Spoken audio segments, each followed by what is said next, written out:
People के पेड़ के नीचे जाके बैठ जाता था, रातों में उठ के छत पे जाके मीठा खाने लग जाता था। कुछ तो है एंटिटी जिसने सबका एक कर रखा है खराब। उस एंटिटी को पता चल गया कि उसकी एग्जिस्टेंस हमें पता है। आज का जो रियल इंसिडेंट है उससे आप बहुत सीख ले सकते हैं, खासकर वो लोग जो अपनी लाइफ में वर्किंग प्रोफेशनल बन के रहते हैं। आज का इंसिडेंट हमें अखिल ने बताया, जिनकी पूरी परवरिश दिल्ली के शाहदरा में हुई है। अखिल ने बताया कि बाय प्रोफेशन वो एक डिजिटल मार्केटर हैं। अखिल ने अभी तक जो स्टडीज़ की उसमें उन्होंने डिजिटल मार्केटिंग में MBA किया था। डिजिटल मार्केटिंग में हमें ऑनलाइन प्रमोशंस करने होते हैं, अपनी एड चलानी होती है, और अखिल शुरू से ही सोशल मीडिया में बहुत ज़्यादा इंटरेस्टेड थे। अखिल ने बताया, अक्षय भाई 2023 से पहले मैं एक कंपनी में ज्वाइन कर रहा था, लेकिन 2023 में मुझे एक प्रपोजल आया और कॉलेज बहुत नामी ग्रामी था और हाइक भी मुझे बहुत अच्छा मिल रहा था। मैंने बिना कुछ सोचे समझे सीधा अपनी कंपनी में रिज़ाइन दे दिया और 2023 में उस कॉलेज को ज्वाइन कर लिया। अखिल ने बताया, अक्षय भाई उस कॉलेज का मैं नक्शा आपको बता देता हूँ। जब मैंने उसे ज्वाइन किया था तो वो किस तरीके का दिखता था। 8 फ्लोर थे उस कॉलेज के। साउथ दिल्ली का नामी ग्रामी कॉलेज हुआ करता था एक टाइम पर। उस कॉलेज में एडमिशन लेने के लिए लोग डोनेशन दिया करते थे, लेकिन 2023 में जब अखिल ने उस कॉलेज को ज्वाइन किया तो उसके बुरे हाल हो रखे थे। अखिल को पहले पता नहीं था। जब अखिल वहाँ पर गए, उन्होंने बताया कि अक्षय भाई बैचेस बहुत कम थे, स्टूडेंट्स बहुत कम थे, लेकिन जब अखिल ने इस बारे में HR से बात की तो HR ने बताया, जो वहाँ पर ह्यूमन रिसोर्सेज की टीम थी, उन्होंने बताया कि अभी छुट्टियाँ चल रही हैं या बच्चे कहीं ना कहीं गए हुए हैं, कुछ ना कुछ करिकुलम एक्टिविटीज़ में वो ज्वाइन कर चुके हैं, इसलिए अभी हमारे एडमिशन नहीं हो रहे। लेकिन अखिल का मानना था कि इतना नामी ग्रामी कॉलेज, जिसका एक टाइम पर नाम हुआ करता था, रिव्यूज़ आपको भर भर के दिखते थे, आज के टाइम पर वहाँ पर बच्चे क्यों अवेलेबल नहीं हैं। खैर, अखिल ने अपना पूरा जो है टीम का स्ट्रक्चर बताया कि 8 मंजिल का वो कॉलेज था और सबसे पहले बेसमेंट आता था, फिर ग्राउंड फ्लोर पर रिसेप्शन था। फर्स्ट फ्लोर पर अखिल की टीम बैठा करती थी, जिसमें 5 से 6 लोग थे। एक अखिल थे जो वहाँ पर डिजिटल मार्केटर थे, एक अनुराग थे जो ग्राफिक डिज़ाइनर थे, एक निखिल भैया थे उनके जो उनसे पहले के वहाँ पर ज्वाइन कर चुके थे। वो वहाँ पर ऑनलाइन प्रमोशन का ही काम किया करते थे, एड्स वगैरह का, और एक दो स्टाफ था जो इंटर्न्स वगैरह थे। एक किसी की रिक्वायरमेंट थी वहाँ पर कंटेंट मार्केटर की, जिन्होंने बाद में ज्वाइन किया था। अखिल ने बताया, अक्षय भाई जब मैंने उस कॉलेज को ज्वाइन किया तो सब कुछ शुरू में बहुत अच्छा था।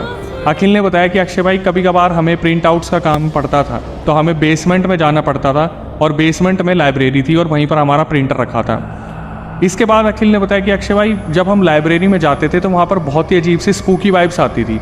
हालांकि अब जब HR ने बताया कि वहाँ पर छुट्टियाँ चल रही थी तो कॉलेज खाली रहा करता था और कॉलेज भी बहुत ही ज़्यादा स्पूकी वाइब्स दिया करता था। अखिल ने बताया कि अक्षय भाई मुझे एक दिन ना लाइब्रेरी में से कुछ प्रिंट आउट्स निकालने थे, तो वो सीढ़ियों से उतर के आते हैं, लाइब्रेरी में जाते हैं, और उस टाइम पर लाइब्रेरी में कोई भी नहीं था। उन्हें बहुत ही अजीब फीलिंग आ रही थी, ऐसा लग रहा था जैसे कोई एंटिटी या कुछ ना कुछ है जो उनके आगे पीछे घूम रहा है। उन्होंने इन चीज़ों को इग्नोर किया और वो सीधा प्रिंट आउट लेके ऊपर चलने लगे। उन्होंने बताया कि बेसमेंट के ऊपर जो ग्राउंड फ्लोर था वहाँ पर एक मिरर लगा हुआ था। जब वो ऊपर सीढ़ियों से जा रहे थे तो उन्हें मिरर में ऐसा दिखा जैसे कोई एक लड़की जिसने कॉलेज की यूनिफॉर्म पहनी हुई है, और वो उन्हें देखकर अचानक से हंसती है और भाग के किसी और तरफ चली जाती है। अखिल ने बताया कि अक्षय भाई मुझे लगा मे बी कोई स्टाफ होगा और मेरी मौजूदगी से शायद वो डर गया था, ये सोच के कि सर ने मुझे कोई एक्टिविटी करते देख तो नहीं लिया, हंसी मजाक वाली। अखिल ने इस चीज़ पर ध्यान नहीं दिया। इस बात को बीते 1 रात गुजरी, 2 रात गुजरी, 3 रात। 1 हफ्ते बाद अखिल ने बताया कि अक्षय भाई फिर मुझे दोबारा बेसमेंट में जाना था लाइब्रेरी में प्रिंट आउट्स निकालने के लिए। अखिल सीढ़ियाँ उतरते हैं, बेसमेंट में जाते हैं, डरे डरे, पता नहीं ऐसा क्या था बेसमेंट में जो सबको डरा के रखता था। अखिल वापस आ रहे थे, फिर दोबारा ग्राउंड फ्लोर पे जब वो रिसेप्शन से ऊपर जा रहे थे जहाँ मिरर लगा था, उन्हें वही लड़की दिखती है, उसी पोजीशन में खड़ी थी और उसी तरीके से हंस के अखिल को देखकर वो दूसरे कोने में भाग जाती है। आज अखिल के दिमाग में आता है कि यार ऐसा कैसे पॉसिबल है कि कोई लड़की एक ही जगह पर मुझे 1 हफ्ते बाद दोबारा दिख रही है। अखिल वापस चलना शुरू करते हैं उस लड़की के पीछे पीछे, और जब अखिल धीरे धीरे उस लड़की को ढूंढना शुरू करते हैं तो वो लड़की उन्हें कहीं भी नहीं मिलती। ये उनके लिए एक ऐसी चीज़ थी जैसे किसी डर के माहौल की शुरुआत हुई थी, और उन्हें आगे जाके क्या क्या देखना था इस चीज़ का उन्हें कोई भी आइडिया नहीं था। ये सब देखने के बाद अखिल फटाफट से फर्स्ट फ्लोर पे आते हैं और जो उनके निखिल भैया थे जो पहले से ज्वाइन करे बैठे थे, उन्हें बताते हैं कि यार मैंने ना ऐसे ऐसे एक लड़की को देखा है और मुझे ऐसा लग रहा है जैसे यहाँ पर कोई ना कोई तो पैरानॉर्मल एक्टिविटी चल रही है। तो जो निखिल भैया साइड में जो उनके कलीग थे वो बहुत ही आराम से उन्हें संतुष्टि दे देते बोल के कि भाई ऐसा कुछ भी नहीं है, तुझे ऐसा लग रहा है, ऐसा कुछ नहीं है यहाँ पे, मैं काफ़ी टाइम से काम कर रहा हूँ। लेकिन जो निखिल भैया थे उन्होंने कभी अखिल को ये नहीं बताया था कि वो बेसमेंट में आज तक गए नहीं हैं, ना ही उनका कोई काम ऐसा होता था जिसकी वजह से उन्हें बेसमेंट में जाना पड़ता हो। इन सारी चीज़ों के बाद अखिल ने बताया कि अक्षय भाई एक हफ्ता गुजरा था, एक कंटेंट राइटर वहाँ पर हायर होती है जो कि एक लड़की थी। उसकी उम्र अखिल ने बताई कि मुश्किल से 24-25 साल होगी, और वो जो लड़की थी वो बहुत ज़्यादा सीखना चाहती थी। तो जब भी उसे काम नहीं होता था वो लाइब्रेरी में जाती थी और वहाँ पर घंटों घंटों बुक्स पढ़ा करती थी अपनी कंटेंट राइटिंग की क्वालिटी को और ठीक करने के लिए। लेकिन एक दिन उसके साथ भी ऐसा झटका होगा उसने भी कभी नहीं सोचा था। जब अखिल निखिल अपने कैबिन में काम कर रहे थे 2 इंटर्न्स के साथ, अचानक से जो कंटेंट राइटर थी वो ऊपर आती है और अखिल को बोलती है कि सर मुझे आपसे कुछ बात करनी है। अखिल बाहर आते हैं और थोड़ा आगे जाते हैं तो पूछते हैं उस कंटेंट राइटर से कि तुम्हें क्या हुआ, कोई प्रॉब्लम हुई है क्या। और वो जो कंटेंट राइटर थी वो बिना सोचे समझे सीधा अखिल के मुंह पर बोल देती है कि मुझे ऐसा लगता है कि यहाँ पर जो लाइब्रेरी है वो पक्का हॉन्टेड है। और अखिल ने जब ये चीज़ सुनी तो उन्हें अपनी सारी जो हुई चीज़ें थी, वो जो लड़की दिखी थी, वो सब कुछ उन्हें 1 सेकंड में याद आ गया। अखिल बिना कुछ सुने सीधा उस कंटेंट राइटर को निखिल भैया के पास लेके जाते हैं और सामने सामने बोलते कि क्या हुआ अब बताओ। तो जो कंटेंट राइटर थी वो बता रही थी कि जब मैं लाइब्रेरी में जाती हूँ तो मुझे बहुत अजीब लगता है, जैसे आगे पीछे कुछ है, लेकिन फिर भी मैंने इन चीज़ों पर ध्यान नहीं दिया। फिर उस कंटेंट राइटर ने बताया कि जब वो पढ़ रही थी, वहाँ पर किताबें पढ़ रही थी, चीज़ें देख रही थी, उन्हें ऐसा लगा जैसे उनका हाथ अचानक से बहुत ज़्यादा भारी हो गया है। कुछ टाइम बाद उन्हें ऐसा लगा जैसे हाथ सो गया है, हो जाता है, झंझनाहट आ जाती है। तो उन्होंने हाथ उठाया और झटकाया एकदम से। फिर दोबारा जब हाथ रखा तो अचानक से एक हाथ उनके हाथ पे आकर रखा गया। कंटेंट राइटर ने बताया कि उन्हें ऐसा लगा जैसे किसी लड़की या किसी एक स्टूडेंट का हाथ था जो उनके हाथ पे रखा हुआ था। और ये चीज़ सुनने के बाद जो निखिल भैया थे वो भी बहुत बुरी तरीके से दहल गए थे, क्योंकि इस कॉलेज में अभी तक ऐसी चीज़ उनके सामने नहीं आई थी। लेकिन जो अखिल और कंटेंट राइटर वहाँ पर आई थी उन्होंने काफ़ी कम टाइम में ये चीज़ें वहाँ पर एक्सपीरियंस कर ली थी। अखिल ने जो एक चीज़ बताई थी कि अक्षय भाई वहाँ पर बैचेस तो कितने भी बन ले, लेकिन वहाँ पर स्टूडेंट्स और स्टाफ कभी भी नहीं रुकते थे। मतलब जो लड़के लड़कियाँ वहाँ पर कॉलेज में एडमिशन ले लेते थे, जैसे ही वो यहाँ पर पढ़ने आते थे अचानक से उनको कोई ना कोई फाइनेंशियल क्राइसिस हो जाता था, घर में कोई ना कोई प्रॉब्लम आ जाती थी, किसी वजह से यहाँ बैचेस नहीं बन पाते थे और स्टाफ भी 3 से 4 महीने से ज़्यादा रुकता नहीं था। ये तीनों आपस में बैठते हैं और डिसाइड करते हैं कि यहाँ पर हम किसी ऐसे इंसान से पूछते हैं जो सबसे पुराना हो। तो ये तीनों मिलकर एक IT वाले मेंबर के पास जाते हैं जो 1.5 साल से यहाँ पर काम कर रहा था, और उनसे पूछते हैं कि भैया हमें ऐसा लगता है जैसे ये कॉलेज जो है कुछ ना कुछ यहाँ पर दिक्कत है। पूरी बात नहीं बताते, लेकिन वहाँ पर ये चीज़ हाईलाइट कर देते कि बेसमेंट में कुछ प्रॉब्लम है लाइब्रेरी में। तो IT वाला इनकी सुन के सीधा इनके सामने बोलता है कि मुझे भी ऐसा लगता है। और ये चीज़ सुनने के बाद इन तीनों के पैरों तले ज़मीन खिसक गई थी कि इन्हें ये सुनने को मिलेगा IT वाले से, इन्होंने कभी नहीं सोचा था। तो IT वाले ने अपना एक्सपीरियंस बताया कि 3 से 4 महीने पहले जब उस कॉलेज में छुट्टियाँ चल रही थी, गर्मी की 2 महीने की छुट्टी होती थी, तो वो वहाँ पर कंप्यूटर लैब में कुछ काम करने गया था, ये देखने के लिए कि सारे कंप्यूटर चल रहे हैं या नहीं चल रहे, क्योंकि जब छुट्टियाँ ख़त्म होगी तो बच्चे वापस आएंगे तो कंप्लेंट नहीं आनी चाहिए। तो IT मेंबर जब वहाँ पे काम कर रहे थे अचानक से उन्हें ऐसे लगा कि उस लैब में लड़का लड़की बहुत ज़ोर ज़ोर से हंस रहे हैं, और वो इतना ज़्यादा अनकॉन्शियस हो गए थे, उनके दिमाग से ये चीज़ निकल गई कि छुट्टियाँ चल रही हैं। उन्हें लगा कि शायद कोई होगा जो वहाँ पर बैठ के बच्चे मजाक कर रहे होंगे। जब तक उन्होंने ये चीज़ रियलाइज़ की तब तक बहुत देर हो चुकी थी, क्योंकि उन्हें ऐसा लगा जैसे उनके पीछे अचानक से कोई आके खड़ा हो गया। और उन्हें जब याद आया कि यार कॉलेज की छुट्टियाँ चल रही हैं, तब तक उनके पीछे कोई एंटिटी थी जो शायद उन्हें नुकसान करने के लिए वहाँ पर खड़ी हुई थी। जो IT के मेंबर थे उन्होंने हनुमान चालीसा बोलना शुरू की, बिना पीछे देखे वो सीधा सीढ़ियों से निकले, जो कॉलेज के आगे बगीचा आते हैं वहाँ से निकलते हुए सीधा गेट से निकल के वो अपने घर चले गए। उन्होंने किसी का फ़ोन नहीं उठाया और 2 दिन बाद दोबारा अपने आप को उस कॉलेज में ज्वाइन करवाया, ये बोल के कि मेरी तबीयत ख़राब हो गई थी। उसके बाद उन्होंने हनुमान चालीसा का सहारा लिया और शायद कुछ ना कुछ कलावा बांधा या फिर कोई ताबीज़ पाना, जिसकी वजह से वो चुपचाप अपना काम करते रहे। ये सब जो थे अखिल, निखिल और वो कंटेंट राइटर सुन रहे थे, लेकिन वो इंटर्न्स तक भी इस बात को जाने नहीं देना चाहते थे। फिर भी इन्होंने फैसला लिया कि यार कुछ ना कुछ तो करना पड़ेगा, कैसे हम इस चीज़ का समाधान निकालें। और वो तीनों अपना दिमाग लगाना शुरू करते। शायद ये लोग भूल गए थे कि एक ऐसी लोकेशन पे है जहाँ पर जब तक इस लोकेशन का ये पर्दाफाश करते तब तक इनके सामने एक बहुत काला गहरा सच निकल के सामने आने वाला है। उस शाम ये तीनों अपने अपने घर गए और तीनों फ़ोन पर कनेक्टेड रहे और अचानक से बोलने लगे कि क्या हमें नौकरी करनी चाहिए या नहीं करनी चाहिए। लेकिन तीनों की हालात ऐसे थे कि इन्होंने ज्वाइन किया था, प्रोविज़न टाइम चल रहा था। अगर ये अचानक से छोड़ देते तो ये एब्सकॉन्ड हो जाते, या फिर शायद उस कॉलेज से इन्हें बहुत बैड कैरेक्टर का सर्टिफिकेट मिल सकता था। तो इन्होंने डिसाइड करा कि हम कल कॉलेज जब जाएंगे तो और भी किसी पुराने को ढूंढेंगे और उससे पूछेंगे कि यहाँ का सच क्या है। तो ऐसा ही हुआ, जब ये तीनों आते हैं तो अखिल और निखिल कंटेंट राइटर को कैबिन में बैठा के बोलते हैं बेटा इंटर्न्स के साथ आप काम करो, हम अभी आते हैं। क्योंकि कंटेंट राइटर वहाँ पर सबसे ज़्यादा जो थी डर रही थी इस चीज़ को लेके। तो अखिल और निखिल वहाँ पर पूछताछ करते हैं तो उन्हें पता चलता है कि एक माली था यहाँ पर जो 5 साल से यहाँ पर काम कर रहा था, और वो जो माली था वो ज़्यादातर किसी से इंटरेक्शन रखता ही नहीं था। तो जब अखिल और निखिल उस माली के पास जाते हैं और उनसे पूछते हैं तो वो माली बताते हैं कि उनके भी एक सीनियर माली हुआ करते थे जिनके अंडर वो काम सीखा करते थे आज से 4.5 साल पहले। जो माली था उन्होंने बताया कि 4 से 5 साल पहले इस कॉलेज में दिवाली का एक फंक्शन मनाया जा रहा था, सेलिब्रेशन हो रहा था, और दोनों माली जो थे सीनियर जूनियर माली, उनको ये रिस्पॉन्सिबिलिटी दी गई थी कि कोई भी कॉलेज प्रीमिसेस में नहीं जाना चाहिए जब तक ये सेलिब्रेशन चल रहा है कॉलेज के बागीचे में। तो जो सीनियर माली थे वो जो अभी यहाँ पर at the same time present नहीं थे, उनका एक्सपीरियंस छोटे माली बता रहे थे। छोटे माली ने देखा कि जो बड़े वाले माली हैं जो उनके सीनियर है वो अचानक से दिवाली सेलिब्रेशन के बीच में एकदम से कॉलेज के अंदर जाना शुरू होते हैं और किसी से बात करने लगते हैं, जैसे उन्हें कोई ना कोई कॉलेज के अंदर जाता दिखा है। तो छोटे माली उनके पीछे भागते हैं और बड़े माली ऊपर चल रहे थे, और बड़े माली जो थे वहाँ पर गार्डनर, वो किसी को आवाज़ दे रहे थे कि यहाँ पर मत जाओ, क्यों जा रही हो तुम, क्यों जा रही हो, कहाँ जा रही हो। पहले वो 6th फ्लोर पे पहुंचे, फिर 7th फ्लोर पे पहुंचे और 8th फ्लोर तक जो थे सीनियर गार्डनर पहुंच गए थे। उन्होंने अचानक से छत का गेट खोला और वो छत के बिल्कुल किनारे आ गए थे। तभी जो जूनियर गार्डनर थे उन्होंने एकदम से उन्हें रोका और बोला कि आप यहाँ क्या कर रहे हो, क्या हो गया।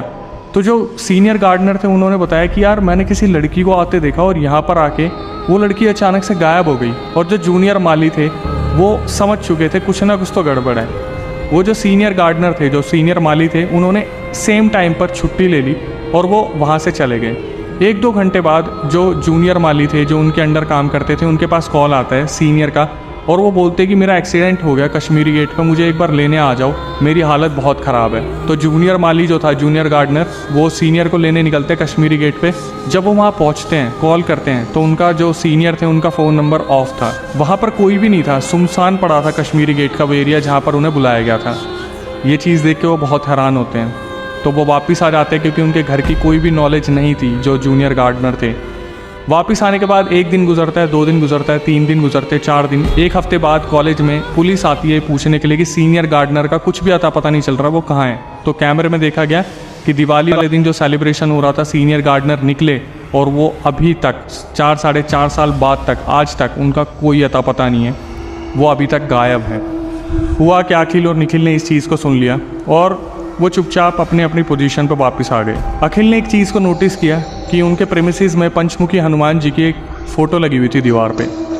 अखिल 2 दिन की छुट्टी पे गए, तो जब अखिल वापस आते 2 दिन बाद वो देखते कि यहाँ पर पंचमुखी हनुमान जी की जो फ़ोटो लगी थी वो यहाँ पर नहीं है। तो जो रेनोवेशन में काम कर रहे थे 2 बंदे, अखिल उनसे पूछते कि यहाँ पर फ़ोटो थी वो कहाँ गई। तो वो लोग बताते कि वो पेंट कर रहे थे, उस टाइम पर हनुमान जी की फ़ोटो ज़मीन पर गिरी और वो टूट गई थी, तो वहाँ से हटा दी गई। और अखिल के दिमाग में बार बार चीज़ें और ज़्यादा गहराई में जा रही थी कि एक के बाद एक चीज़ें ऐसी जुड़ती जा रही हैं कि आगे जाके पक्का कोई बहुत बड़ी चीज़ निकल के आने वाली है जो अभी दिख नहीं रही है। इसके बाद जो वहाँ पर एक अनुराग था जो ग्राफिक डिज़ाइनर था, वो काफ़ी टाइम से छुट्टियों पे चल रहा था और अपनी छुट्टियों के बाद वो वापस ज्वाइन करते हैं इनकी टीम को, डिजिटल मार्केटिंग की टीम को।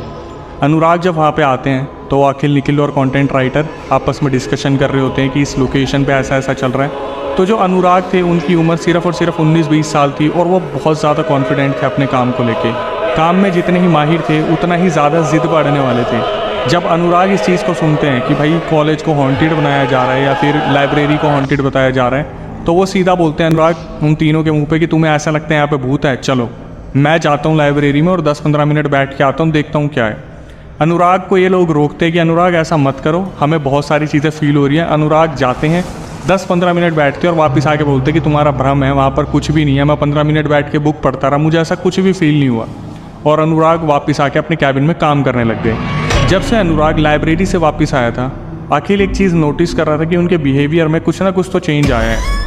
अनुराग जब वापस आए और अपने कैबिन में बैठे, उसके बाद उनका व्यवहार बदल गया और 4-5 दिन बाद वो पर्सनैलिटी पूरी बदल गई अनुराग की। अखिल ने बताया कि अक्षय भाई अनुराग बहुत ज़्यादा चिढ़ने लगा, किसी भी बात पे बहस कर लेता, छोटा था हम भी कुछ नहीं बोलते थे, लेकिन उसका व्यवहार बहुत ज़्यादा अजीब हो गया। अखिल ने बताया, अक्षय भाई ये सारे इंसिडेंट के बाद एक दिन मैं वापस आ रहा था लंच करके, जब सब अपने कैबिन में बैठे हुए थे, और मैंने देखा कि अनुराग कुछ ड्राइंग बना रहे हैं और हंसे जा रहा है और उस ड्राइंग से कुछ बात कर रहे हैं। तो अखिल इस चीज़ को देख के बहुत ज़्यादा डर गए कि यार ये अनुराग किससे बात कर रहे हैं, ड्राइंग बना रहे हैं, अजीब तरीके से रिएक्ट कर रहे हैं। तो अखिल अंदर जाते हैं और अनुराग को बोलते कि क्या हो गया भाई, क्या ड्राइंग बना रहे हैं। तो अनुराग एकदम से झटपटा जाते हैं और बोलते कि ड्राइंग, कौन सी ड्राइंग। तो वो देखते हैं कि उनके हाथ वहाँ पर कुछ कर रहे थे, लेकिन अनुराग को कुछ सेंस में नहीं था।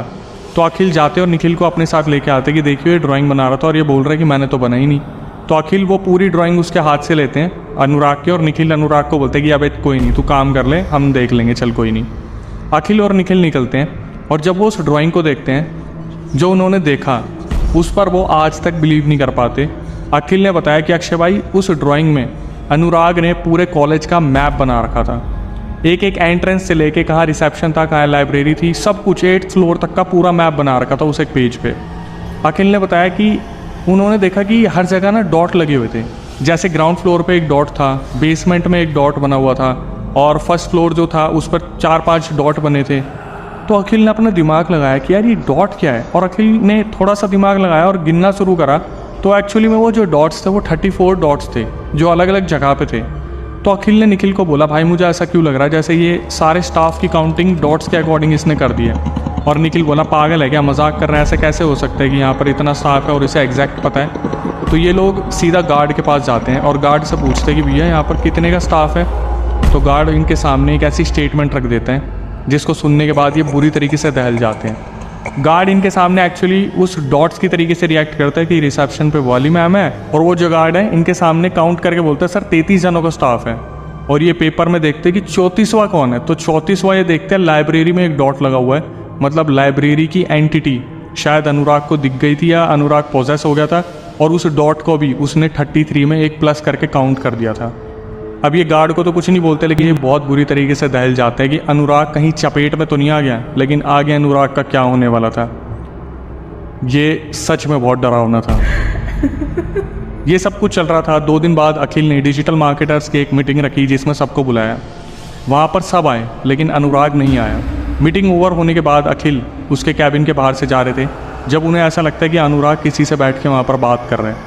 तो अखिल बहुत ज़्यादा इस चीज़ को देखकर दहला जाते कि अकेला बैठकर किससे बात कर रहे हैं। कोने में एक कैबिन ले रखा है जहाँ पर कोई भी आता जाता नहीं है, लेकिन अनुराग किसी से बात कर रहे हैं। अखिल उनके सामने से निकलते हुए ज़ोर से एक बार जूता दे के मारते हैं ताकि वो अनुराग का टेंशन ग्रैब करे, और ऐसा ही हुआ। अनुराग ने एकदम से देखा और वो बोला, अखिल सर आप। तो अखिल बोलते हैं उनसे कि आप मीटिंग में क्यों नहीं आए। तो वो अजीब सा रिएक्शन देते, कौन सी मीटिंग, आपने मुझे बुलाया था। अखिल बोलते कि हाँ मैंने आपको बुलाया था। अनुराग जो थे वो बहुत अजीब सा रिएक्ट करते, वो बोलते कि सॉरी सर शायद मुझे ध्यान नहीं होगा। लेकिन अखिल समझ चुका था कि अनुराग के ऊपर कोई एक एंटिटी है जो बहुत ज़्यादा हैवी होती जा रही है। इसके बाद अखिल ने एक डिसीजन लिया कि वो पंचमुखी हनुमान जी की फ़ोटो सबके कैबिन पे लगाने वाले हैं। अगले दिन वो अपने साथ प्रिंट आउट करवा के बाहर से फ्रेम करवा के 5-6 पंचमुखी हनुमान जी की फ़ोटो लेके आए और सबके कैबिन पे लगा दिया। उसके बाद अखिल ने बताया कि अक्षय भाई वो लास्ट डे था अनुराग का, जिस दिन अनुराग आया था उसके बाद अनुराग ने सीधा कॉलेज को ड्रॉप आउट कर दिया, उसने अपनी जॉब छोड़ दी। सब धीरे धीरे ठीक होने लगा। 1 महीना 1.5 महीना गुजर गया जब अखिल निखिल ने डिसाइड किया कि यार अनुराग का हमें पता करना चाहिए, क्योंकि वो जो अनुराग था वो फ़ोन भी पिक नहीं कर रहा था इन दोनों के। तो ये दोनों अनुराग के घर जाते हैं और उनके पापा से बात करते हैं। तो अनुराग के जो पापा थे वो बताते कि अनुराग बहुत ही अजीब हरकतें कर रहा था जब से उस कॉलेज को ज्वाइन किया। रात को वो छत पे जाता था, छत पे रात के 12-2 बजे बैठ के पता नहीं किससे बातें करने लगता, मीठा खाने लगता, कभी दूध पीने लगता मीठा छत पे जाके। और जब घर वाले पूछते तो वो बहुत चिल्ला चिल्ला के जवाब देता था। तो अखिल निखिल के पूछने पे उनके अनुराग के पापा ने बताया कि अनुराग को इलाज के लिए नोएडा भेज दिया है, शायद उसको कोई ना कोई प्रॉब्लम हो गई है। लेकिन अखिल और निखिल कैसे समझाए कि अनुराग किस चीज़ के चपेट में आ चुका है। यहाँ पर आके अखिल को ऐसा लगा कि दिक्कतें बहुत ज़्यादा बढ़ रही हैं। अखिल अपने घर पे आके अपनी मम्मी को सब कुछ बता देते हैं, क्योंकि अखिल को ऐसा लग रहा था कि उनके साथ भी कुछ अजीब सा हो रहा है। अखिल ने अपने डिस्क्रिप्शन में बताया कि वो एक बॉडी बिल्डर थे और 1 से 2 महीने में उनका 10 किलो वेट गिर गया था, और उनकी मम्मी भी इस चीज़ को ऑब्जर्व कर रही थी। तो वो क्या करती है, अखिल को बोलती है कि तुझे कहीं जाने की ज़रूरत नहीं है। वो बहुत ही ज़्यादा पूजा पाठ में थी, एक गुरुजी को फॉलो करती थी। वो कुछ मंत्र बोलती है और बोलती है कलावा अपने हाथ से मत उतारियो, तेरे को वो कोई भी एंटिटी होगी छू नहीं पाएगी, जब तक तू उसके एरिया में नहीं जाएगा। तो अखिल अपने दिमाग में सोचते कि यार अब ऐसे कॉलेज में करना ही क्या है जहाँ पर ना तो कोई रुक रहा है और अपनी जान की सलामती के लिए भागना पड़ रहा है। अखिल फाइनली आके रिज़ाइन डाल देते हैं। इंस्टेंट रिज़ाइन नहीं करते, लेकिन वो 1 महीने का नोटिस पीरियड सर्व करने वाले थे जब तक कि उनका रिप्लेसमेंट ढूंढा जाए। धीरे धीरे वक्त गुजरा, रातें बीती, 1 हफ्ता गुजरा। अखिल और निखिल बाहर लंच करने जा रहे थे और जो कंटेंट राइटर थी वो लंच करके वापस आ रही थी। तो अखिल ने बताया कि अक्षय भाई, जब हम लंच के लिए जाते थे अपने कॉलेज से बाहर तो एक बरगद का पेड़ पड़ता था। हम वहाँ से जा रहे थे अखिल और निखिल, तो सामने से कंटेंट राइटर आ रही थी। सुबह से हमारी उससे बात नहीं हुई थी क्योंकि काम का लोड बहुत ज़्यादा था। तो कंटेंट राइटर ने एकदम से हमारी तरफ हाय करा और अचानक से उसने अजीब सी शक्ल बनाई। तो ये लोग अखिल निखिल दोनों खाना खा के जब वापस आए और कंटेंट राइटर से पूछा कि आपने ऐसा रिएक्शन क्यों दिया, तो कंटेंट राइटर ने बताया कि तुम जब पेड़ के आगे निकले तो मुझे ऐसा लगा जैसे पेड़ के पीछे से कोई परछाई चल के तुम्हारे पीछे जा रही थी। ये सुनने के बाद अखिल बस ये इंतज़ार कर रहे थे कि कब मेरा रिप्लेसमेंट आएगा और कब मैं इस कॉलेज को छोड़ के जाने वाला हूँ। धीरे धीरे कुछ दिन और बीते और फाइनली एक रिप्लेसमेंट आ गया अखिल का। एक अब्बू नाम के सर थे जो उत्तराखंड से आए थे। तो अखिल ने बताया कि अक्षय भाई, गर्मियों का टाइम था और फर्स्ट फ्लोर का जहाँ डिजिटल मार्केटिंग की टीम बैठती थी वहाँ AC नहीं चल रहा था। तो मैं तो जाने वाला था, तो अब्बू सर ने डिसाइड करा कि लाइब्रेरी में ठंडक रहती है तो सबको लाइब्रेरी शिफ्ट कर दिया जाएगा। तो अखिल जो था डरता डरता अब्बू सर को लाइब्रेरी में लेके गया लाइब्रेरी दिखाने के लिए। और जब वो वापस आ रहे थे तो ग्राउंड फ्लोर पे एक टीचर मिल गई जो कि एक फैकल्टी थी। तो इन दोनों से फैकल्टी ने पूछ लिया अब्बू सर से और अखिल से कि आप नीचे से आ रहे हो, आप नीचे क्या करने गए थे। कि अखिल बोलते कि मैं रिज़ाइन पे हूँ, इन्होंने न्यूली ज्वाइन किया है और ये पूरी टीम को बेसमेंट लेके जा रहे हैं क्योंकि फर्स्ट फ्लोर पर AC नहीं चल रहा है। तो जो टीचर थी वो बोलती कि अगर ऐसा है तो प्लीज़ आप जल्दी करो ना थोड़ा, क्योंकि मेरे को तो लाइब्रेरी में सिटिंग मिली हुई है लेकिन मेरे को लाइब्रेरी में अकेले बैठते हुए डर लगता है। तो वहाँ पर अखिल एकदम से चौंक जाते हैं और वो सोचता है कि अब्बू सर ने नया नया ज्वाइन किया है, इनके सामने ये क्यों बोल दिया मैडम ने। तो अखिल बोलते कि क्या हुआ ऐसा। तो मैडम बोलते कि जब भी मैं नीचे जाती हूँ पढ़ने बैठती हूँ मुझे ऐसा लगता है कि मेरे आगे पीछे से कोई गुजर रहा है। जो अब्बू सर आए थे वो अखिल की तरफ देखते हैं, अखिल एक बार देखते हैं और बोलते चलो सर कोई नहीं, मैम को ऐसा लग रहा होगा। तो जो वहाँ पर अब्बू सर आए थे उन्होंने 1 सेकंड नहीं लिया ये बोलने के लिए कि हाँ उस लाइब्रेरी में एक्चुअली में एक लड़की है। और अखिल ने बताया कि अक्षय भाई, मेरा ऐसा रिएक्शन था कि इन्हें ना अभी तक कुछ बताया ना इनके सामने कोई बात छेड़ी और अब्बू सर ने अचानक से कैसे बोल दिया कि वहाँ पर एक लड़की है। तो जो अब्बू सर थे उन्होंने 1 सेकंड में बोल दिया वहाँ लड़की है और अखिल बोला कि आपको कैसे पता, मतलब ऐसा कुछ है। तो अब्बू बताते हैं कि मैं उत्तराखंड का हूँ और हमें ये थोड़ा सा गॉड गिफ्टेड होते हैं कि हमें एंटिटीज़ ऐसे महसूस हो जाती है। तो जब हम लाइब्रेरी से वापस आ रहे थे, हम लाइट ऑफ कर रहे थे तो मुझे एक लड़की का वहाँ चेहरा दिखा था जिसके लंबे बाल थे और एक फेस दिखा था बहुत ब्लरी सा। तो मैं पक्का कह सकता हूँ यहाँ कोई ना कोई लड़की की एंटिटी है जो लाइब्रेरी में है। अब ये सुनने के बाद अखिल बहुत ज़्यादा कंफ्यूज और बहुत ज़्यादा डरा हुआ था और निखिल ने भी ये चीज़ सुन ली थी और वो जो कंटेंट राइटर थी उन्होंने भी ये चीज़ सुन ली थी। कंटेंट राइटर ने तो उसी दिन सब कुछ छोड़ दिया वहाँ से और अपने घर चली गई। तो अखिल अपने घर आते हैं और अपनी मम्मी को बताते हैं कि मम्मी आज ऐसे ऐसे एक सर आए थे, उन्होंने सब कुछ बता दिया और आपको पता है अनुराग को पागल घोषित कर दिया उनके घर वालों ने। तो जो अखिल की मम्मी थी वो बोलती कि चलो कोई नहीं, हम गुरुजी से मिल के आते हैं, गुरुजी से देखते हैं कुछ अगर गुरुजी इसका सॉल्यूशन बताए तो अखिल और उनकी मम्मी जब गुरुजी के पास जाते हैं उनके, तो गुरुजी सामने से बोल देते हैं हाँ ज़्यादा पैसे कमा लिए कॉलेज में जाके। कितने ज़्यादा पैसे मिले, 15,000 20,000 बेफालतू में पंगे ले लिए ना। तो अखिल हैरान हो जाते कि गुरुजी को किसने बताया। तो गुरुजी से बोलते कि गुरुजी आपको कैसे पता। तो गुरुजी बोलते हो तो शुक्र कर तेरी माँ के कलावे ने बचा लिया तुझे, वरना तेरी छाती पे बैठ के रोज़ रात को खून पी रही थी, 10 किलो गिर गया ना। बहुत बॉडी बनाने का शौक था तुझे, अब देख तेरा क्या हाल हो रखा है। और अखिल के पैरों तले ज़मीन खिसक गई ये सुन के कि वो एंटिटी का अगला टारगेट वही थे, क्योंकि अखिल सबसे ज़्यादा लाइब्रेरी में विज़िट करते थे।